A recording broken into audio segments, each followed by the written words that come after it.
서울에 있는 한 시장 골목, 금발의 외국인 여성이 어째서인지 당황한 표정을 지은 채 시장 한복판에 주저앉아 있습니다. 외국인 여성이 말도 안 된다며 혼자 말을 반복하던 그때 한 한국인 여성이 다가오더니 무언가가 적힌 종이를 건네는데요. 그리고 바로 그 순간 외국인 여성은 갑자기 웃음을 터뜨리며 다급히 휴대폰을 꺼내 어딘가로 뛰어가기 시작합니다. 과연 외국인 여성은 한국의 시장에서 무슨 일을 겪은 것일까요? 안녕하세요. 저는 스페인 출신의 리디아라고 합니다. 지금은 한국에서 사는 저는 불과 1년 전만 해도 부모님과 함께 중국에서 거주하고 있었는데요. 고등학교를 졸업하자마자 중국의 한 금융권 회사에 취직했었던 저는 입사하자마자 중국인 동기들의 말과 행동 때문에 불편했던 점이 한둘이 아니었습니다. 어렸을 때부터 다양한 나라를 경험하기를 좋아했던 저는 중국에 대해서 별다른 선입견이 없었지만 이상하게도 중국인 동기들은 절대 한국인 동기들과 이야기를 나누면 안 된다며 일종의 평가르기를 했고 저는 도저히 그들의 행동이 이해가 되지 않았죠. 실제로 한국인 동기들은 중국인 동기들보다 더욱 위생관념에 철저하고 자신들의 일을 효율적으로 했으나 중국인 동기들은 제대로 샤워조차 하지 않고 그저 떡진 머리로 출근을 해서는 저를 불러서 한국인들과 가까이 하지 말라는 똑같은 말을 매일같이 반복했거든요. 중국이 나라의 크기도 크고 인구도 많아서 선진국이라고 생각하고 있었지만 중국에서 지내는 시간이 길어질수록 저는 중국이 너무나 위험하고 비위생적인 국가라는 것을 알 수 있었고 저와 함께 지내고 있는 어머니를 설득해 중국을 떠나자는 제안까지 했습니다. 그러던 어느 날 저에게는 한국으로 떠날 수 있는 충격적인 큰 사건이 생기고 말았는데요. 저와 친했던 한국인 동기 지수는 자신이 한국에서 사업을 할 생각인데 저에게 같이 하면 어떻겠냐고 제안을 했고 저는 어차피 중국을 떠나고 싶었던 상황이었기에 흔쾌히 그 제안을 수락하고 나섰습니다. 그런데 놀랍게도 한국을 그렇게나 증오했던 중국인 동기들은 어떻게 소문을 알았던 것인지 한국인 동기 지수에게 먼저 다가와 저 대신 자신을 한국으로 데려가주면 안 되겠냐면서 눈물까지 흘리며 난리를 쳤고 저는 바로 그때 중국인들이 선진국 한국에서 살기를 원하지만 심각한 열등감을 느껴서 그렇게나 욕을 했다는 사실을 알아차릴 수 있었죠. 하지만 한국인 동기인 지수는 중국인 동기들의 말을 무시한 채 저와 함께 한국에서 사업을 해보기로 결정했고 그렇게 약 1년의 준비 기간을 거쳐 저는 지수 씨와 함께 한국으로 떠나게 되었습니다. 그런데 놀랍게도 한국이라는 나라에 처음 도착한 순간 저는 큰 충격의 말을 잊지 못했는데요.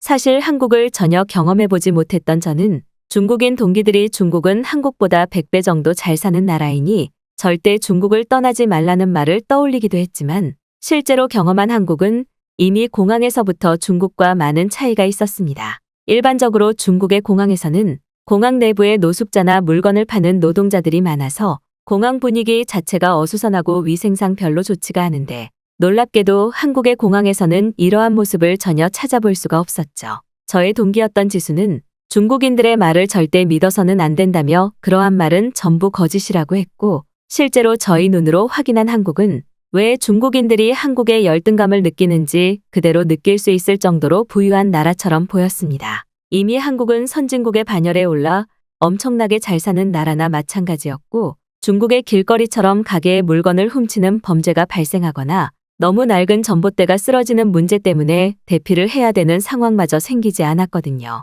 그 중에서도 제일 신기했던 것은 바로 길거리를 화장실처럼 이용하는 한국인들이 전혀 보이지 않았다는 사실입니다.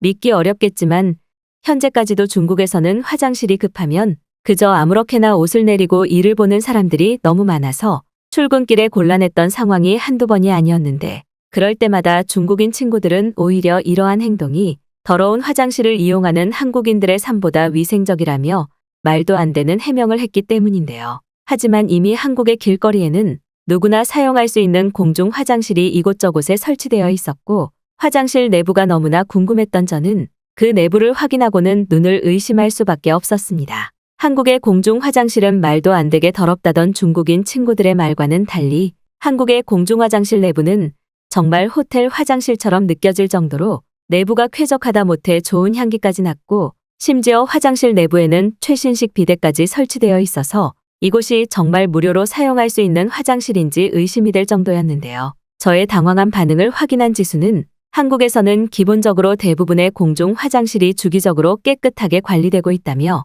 비데마저도 평범한 경우라고 했고 저에게 갑자기 세면대에 물을 한번 틀어보면 더 깜짝 놀랄 것이라며 뿌듯한 미소를 보였습니다. 그리고 지수의 말대로 공중 화장실의 세면대를 사용해 본 저는 그 순간 엄청난 충격을 받고 말았는데요. 놀랍게도 한국의 공중 화장실 세면대에서는 따뜻하다 못해 뜨거운 물이 콸콸 쏟아져 나왔고 저는 도저히 이 사실을 눈으로 보면서도 믿을 수가 없었습니다. 중국의 중심 수도 부촌인 베이징의 공중 화장실에서는 뜨거운 물이 나오기는커녕 세면대에서 녹슨 물이 나오는 것이 일반적이고 중국인 동기들은 항상 화장실에서 물이 나온다는 것 자체에 자부심을 보여왔는데 한국은 녹슨 물은커녕 깨끗하고 따뜻한 물을 언제 어디서나 사용할 수 있었기 때문인데요. 심지어 중국의 몇몇 공중화장실은 물 자체를 사용하려면 화장실 입구에 있는 조직원들에게 일종의 물 사용 비용을 내고 녹슨 물로 손을 씻을 수 있었는데 한국은 아무런 비용 없이 무료로 세면대에 따뜻한 물을 사용할 수 있던 것도 충격이었습니다. 만약 화장실 내부에 아무도 없다면 정말 따뜻한 물로 샤워까지 할 수 있을 정도로 물은 깨끗했고 저는 지수에게 한국이 이렇게나 잘 사는 나라였냐면서 연신 감탄사를 내뱉고 말았죠. 하지만 한국의 선진국 놀라움은 여기서 끝나지 않았는데요. 한국의 공중화장실과 길거리를 구경하고 난 뒤 지수는 저에게 자신의 집에서 짐을 풀기 전에 근처 시장에 들러 밥을 먹고 들어가자는 제안을 했고 저는 그 순간 지수의 말을 이해할 수가 없었습니다. 중국에서 몇 번 시장의 노점상 먹거리 가게를 이용해 본 경험이 있던 저는 그때마다 너무나 비위생적인 것은 물론 잠깐 밥을 먹는 사이 제가 먹었던 음식값이 2배가량 상승해버린 황당한 경험의 기억이 있었기에 시장 자체에 좋지 못한 기억을 가지고 있었는데요. 아무리 한국이 중국보다 뛰어난 선진국이라고는 하지만 같은 아시아의 나라이기에 저는 큰 차이가 없을 것 같아서 지수의 시장을 가자는 제안이 망설여졌고 결국 지수에게 솔직한 심정을 털어놓고 말았습니다. 하지만 지수는 제 말을 듣더니 갑자기 폭소를 터뜨렸고 그럼 시장 입구까지만 가보고 진짜로 중국과 똑같이 느껴지면 바로 자신의 집으로 돌아가자는 말을 하며 저를 끌고 근처 시장으로 향했는데요. 그런데 약 10분 정도 걸어 한국의 시장 입구에 도착한 저는 도저히 눈앞의 상황을 믿을 수가 없었습니다. 그곳에는 낡고 허름한 중국의 일반적인 시장의 모습이 아닌 어째서인지 깨끗한 간판은 물론 넓고 쾌적한 시장의 중앙 통로가 보이고 있었고 심지어 시장의 입구에는 현금을 뽑을 수 있는 최신식 ATM 기계까지 설치되어 있었기 때문인데요. 유럽의 최신식 노점상 거리보다 더 깨끗한 모습을 가지고 있던 한국의 시장은 내부에서도 그 놀라움이 끝나지 않았습니다. 보통 중국의 시장을 방문했을 때에는 너무 비위생적이어서 코를 막고 시장의 중심부를 지나가거나 시장 상인들이 마음대로 저희 핸드백을 잡아 끌고는 시장 물품의 구매를 강요했었는데 신기하게도 한국에서는 이러한 문화 자체가 보이지 않았기 때문인데요. 한국의 시장은 그저 눈으로 구경을 해도 아무도 저희 핸드백을 낚아채서 물품을 사라고 강요하지 않았고 심지어 시장 내부에는 깔끔한 옷을 입은 젊은 사람들도 많아서 마치 하나의 축제처럼 느껴질 정도였습니다. 그리고 바로 그 순간 지수 씨는 저에게 유명한 칼국수 집이 있다며 이곳에서 밥을 먹자고 했고 시장 내부의 식당으로 들어간 저는 깜짝 놀라고 말았는데요. 그곳에는 카드로 결제할 수 있는 단말기가 설치된 것은 물론 시장 내부의 가게였지만 식탁 위에 무인으로 주문을 할 수 있는 최신식 디지털 주문 기계가 설치되어 있었기 때문입니다. 미국의 가게들에서조차도 이러한 무인 키오스크는 단 한 번도 본 적이 없었는데 한국은 노점상의 시장에서마저도 이러한 디지털 설치 방식이 보편화되어 있었고 저는 이러한 한국인들의 디지털 인프라에 혀를 내두를 수밖에 없었죠. 심지어 앉은 자리에서 곧바로 주문을 하고 옆에 있는 단말기에 카드를 꽂아 넣으니 주문부터 결제까지 한 번에 완료가 되었고 그래서 그런지 가게의 회전율과 노동력까지 상승하여 가게 내부는 꽤 쾌적하게 유지되고 있었습니다. 중국에서는 단 한 번도 경험해보지 못한 테이블 키오스크에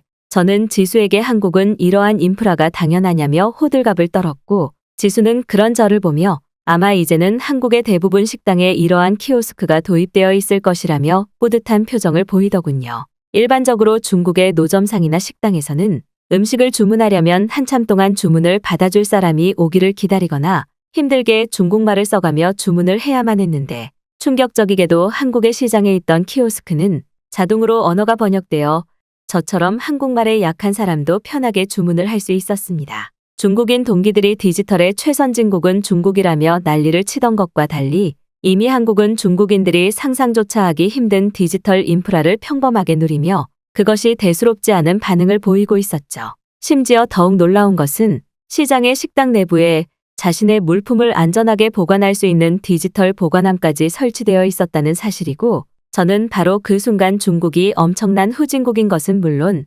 한국이 미국은 물론 다른 유럽권의 나라들보다 말도 안 되게 뛰어난 디지털 인프라 선진국이라는 사실을 알아차릴 수 있었습니다. 일반적으로 중국에서는 식당에서 밥을 먹을 때에도 항상 누군가가 나의 소지품을 훔쳐가지는 않을까 걱정을 해야 되고, 실제로 저는 밥을 먹는 사이 무려 2번이나 휴대폰을 눈앞에서 도둑 맞았던 경험이 있었는데, 제 주변에서 식사를 하는 한국인들은 그저 자신의 소지품을 그대로 놔두고 화장실을 가도 아무런 일이 발생하지 않았죠. 저는 지수에게 한국인들의 시민의식이 이렇게나 높은 줄은 몰랐다며 호들갑을 떨었고, 지수는 저에게 한국인들은 남의 것을 탐하지 않는 선량한 예의가 몸에 배어 있다며 남을 배려하고 양보하는 문화에서는 독보적이라는 설명까지 해주더군요. 그런데 한국은 아직 놀라기는 이르다는 듯 한국을 처음 경험한 저에게 계속해서 도저히 믿기지 않는 모습들을 보여주기 시작했는데요. 짧은 시장 관광을 마친 뒤 저는 지수의 집에서 짐을 풀기로 했고, 지수는 여기서 10분 정도만 걸어가면 집에 도착한다면서 빨리 가서 짐을 풀고 쉬자고 했습니다. 그리고 약 10분 뒤 지수는 집에 다 왔다는 말을 하며 저희 어깨를 두드렸고, 저는 순간 눈앞에 펼쳐진 상황에 입이 다물어지지 않았는데요. 눈앞에는 중국에서도 보기 어려웠던 엄청나게 큰 대형 빌딩이 하나의 마을을 이루어 형성되어 있었고, 저는 지수를 향해 이게 진짜 사람이 거주하는 집이 맞냐며 몇 번이나 반복해서 물어보았죠. 지수는 저에게 한국에서 아파트라고 불리는 거주 형식이라며 그렇게 크게 대단한 건 아니라고 했고, 실제로 지수의 집 주위에는 이러한 빌딩 형태의 아파트들이 무척이나 많았습니다. 물론 중국에서도 아파트라는 거주시설이 있기는 하지만 한국처럼 쾌적한 환경을 유지하고 있지도 않고, 아파트 주위로는 노숙자들이 너무 많아서 오히려 위생상 좋지 않은 문제들이 매우 많았는데요. 그런데 놀랍게도 한국의 평범한 거주시설인 아파트에는 내부의 공원은 물론 헬스장까지 운영되고 있었고, 지수는 아파트 커뮤니티 시설에 수영장까지 있다며 여기서 지내는 동안은 수영장을 이용해도 된다는 충격적인 말을 하더군요. 중국에서는 수영장을 이용하려고 해도 너무 물이 더럽거나 요금이 비싸서 항상 망설여졌던 것이 사실인데, 한국은 이러한 생활편의 시설이 얼마나 편리한지 아파트 내부에서 모든 것을 해결할 수 있었습니다. 그렇게 한참 동안 아파트 내부를 구경하던 저희 모습에 지수는 빨리 집으로 들어가자고 했고, 약 5분 뒤 엘리베이터를 타고 지수의 집에 도착한 순간 저는 어안이 벙벙해졌습니다. 놀랍게도 지수의 집 내부에는 중국에서는 비싸서 사용하지도 못한 냉장고가 2대나 있었고, 상당히 큰 대형 TV와 가스레인지까지 설치되어 있었기 때문인데요. 실제로 제가 다니던 중국의 금융권 회사에서는 어느 정도 높은 연봉이지만 대다수의 중국인 동기들이 냉장고를 살 돈이 없어서 차가운 물을 이용하는 방식을 사용했는데, 한국이라는 나라는 얼마나 부자인지 평범한 거주지 내부에 냉장고가 있었던 것이 상당히 놀라웠습니다. 일반적으로 중국인 동기들의 집을 방문했을 때에는 냉장고는커녕 화장실도 없는 집이 너무나 많아서 화장실이 급하면 편하게 쉬지도 못한 채 집 밖을 나가 회사 화장실을 이용해야 할 정도로 불편했는데, 한국의 아파트는 화장실은 물론 빨래를 할 수 있는 세탁기까지 있어서 저에게는 충격 그 자체였습니다. 중국 동기들 중에 자신이 스스로 부자라는 친구의 집에 방문했을 때에는 한 아파트 주거 공간에서 무려 10명이나 지내고 있었음에도 그 중국인 친구는 한국에서는 무려 이러한 공간에 20명이 같이 지낸다고 말을 했었는데, 저는 실제로 마주한 한국의 아파트 내부를 보자 그 말이 전부 거짓말이라는 것을 알 수 있었죠. 그만큼이나 한국은 이미 중국과 엄청난 경제적 부유함의 차이가 날 정도로 선진국화되어 있었고, 평범한 시민의 삶의 수준도 중국인들과는 비교되지 않을 정도로 성장해 있었습니다. 왜 그렇게나 중국인 동기들이 한국의 열등감을 보여왔는지 저는 그때서야 이해가 되기 시작했는데요. 최첨단 선진국의 나라 한국은 아파트 말고도 주변 생활 환경에서 중국과는 비교도 되지 않을 정도로 편리한 시설들이 많이 있었고, 길거리에서 편하게 사용할 수 있던 코인 세탁소는 그 중에서도 제일 신기했습니다. 중국에서도 길거리에 세탁소가 있기는 하지만 대부분의 코인 세탁소들이 중국인 노숙자들의 아지트처럼 사용되고 있어서 실제로 빨래를 하려면 집에서 손빨래를 하거나 세탁을 하지 못하는 것이 전부였는데, 한국은 완전히 상황이 달랐거든요. 지수는 한국에서 인테리어와 관련된 사업을 하겠다고 했고, 저는 그때부터 지수와 함께 한국에서 지내며 점점 한국의 문화와 한국인들에게 적응해 나갔죠. 한국에서는 살아가면 살아갈수록 어떻게 이런 천국 같은 나라가 있었을까라는 생각이 들 정도로 삶에 있어서 편리한 부분이 많았고, 그렇게 저는 한국에 완전히 정착하게 되었습니다.